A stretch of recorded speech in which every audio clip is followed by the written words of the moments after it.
The summer of 1985 brought a chilling terror to the Hawaiian capital, Honolulu, shattering the global image of paradise. A methodical serial killer began preying on young women across Oahu, specifically targeting women of local or Asian descent near bus stops in the bustling downtown area.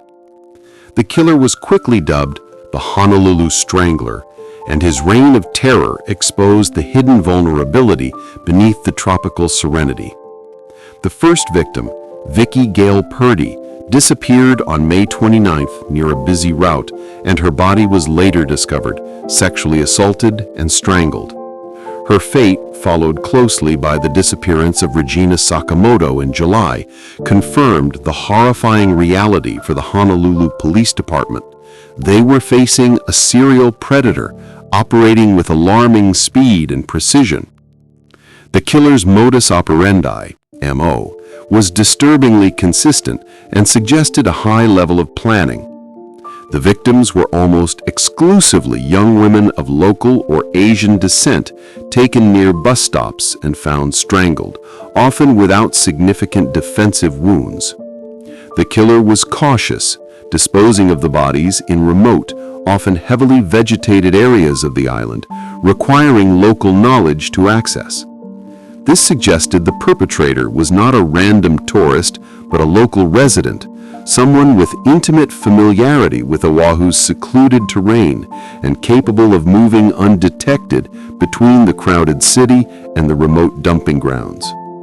This consistency and the specific targeting pointed to a psychological profile driven by control and a particular bias against this demographic. The public reaction was immediate and profound, fundamentally changing life in Honolulu. Fear quickly replaced the usual aloha spirit. Women were strongly cautioned against traveling alone, especially near bus routes, and the city's public transportation system became a source of crippling suspicion. The local authorities, quickly overwhelmed by the serial nature and the high-profile media attention, called in the FBI. A joint task force was established, launching one of the most extensive investigations in Hawaiian history, under immense pressure to prevent further attacks and protect the critical tourism industry, which was beginning to suffer due to the pervasive fear. The investigation was plagued by several critical issues inherent to the era and the location. Firstly, the transient nature of the island's population, with constant rotation of military personnel from Pearl Harbor, seasonal workers, and tourists, created a logistical nightmare, generating thousands of non-local leads that had to be tracked and dismissed. Secondly, the forensic science of the mid-1980s was inadequate. The cautious killer left behind minimal evidence, and while DNA was recovered, the technology was not mature enough to process the samples into a usable genetic profile, allowing the perpetrator to remain an anonymous ghost in the system. The FBI's psychological profile theorized the Strangler was a local male in his 20s or 30s, possibly working in a public service or transport capacity, or a job that required him to frequently observe women using public transit. This was supported by witness reports of a specific dark-colored older model van or sedan seen frequently near the disappearance sites. The intense focus on this type of vehicle led to massive police surveillance and thousands of traffic stops, but the general description was easily circumvented by a killer who likely possessed enough intelligence to change his vehicle or his routine once he realized the police were closing in on his MO. The terror eventually ended as abruptly as it began after the final confirmed murder in 1986.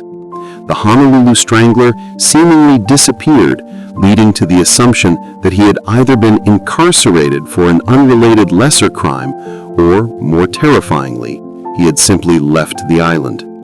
The possibility that this sophisticated predator simply moved to another location on the U.S. mainland or elsewhere in the Pacific remains a key question in the case. suggesting the unsolved status in Hawaii may simply mean he continued his spree elsewhere under a different signature. Decades later, the case was reopened with renewed hope based on forensic advancements. Investigators meticulously reviewed the surviving physical evidence, focusing on extracting mitochondrial DNA from trace fibers collected at the crime scenes.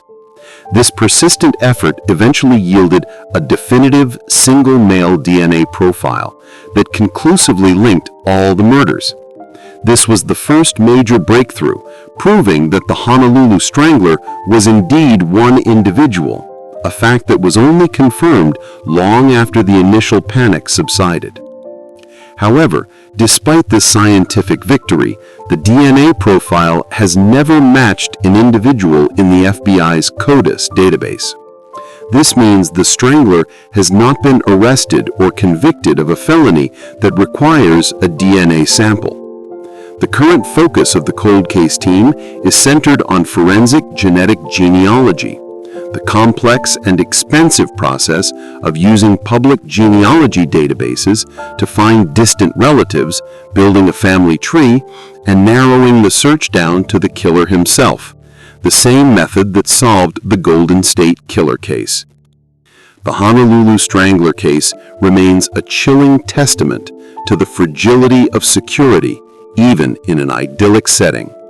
It is a story of profound systemic failure where the limitations of 1980s technology and the logistical complexities of an island community allowed a brutal predator to thrive and ultimately escape identification. The emotional weight of the case continues to be felt in Honolulu, a permanent scar on its history, fueling the enduring hope that technology will eventually provide the justice that human ingenuity could not. To this day, the true identity of the Honolulu Strangler remains a closely guarded secret held within the DNA evidence and the secluded corners of Oahu.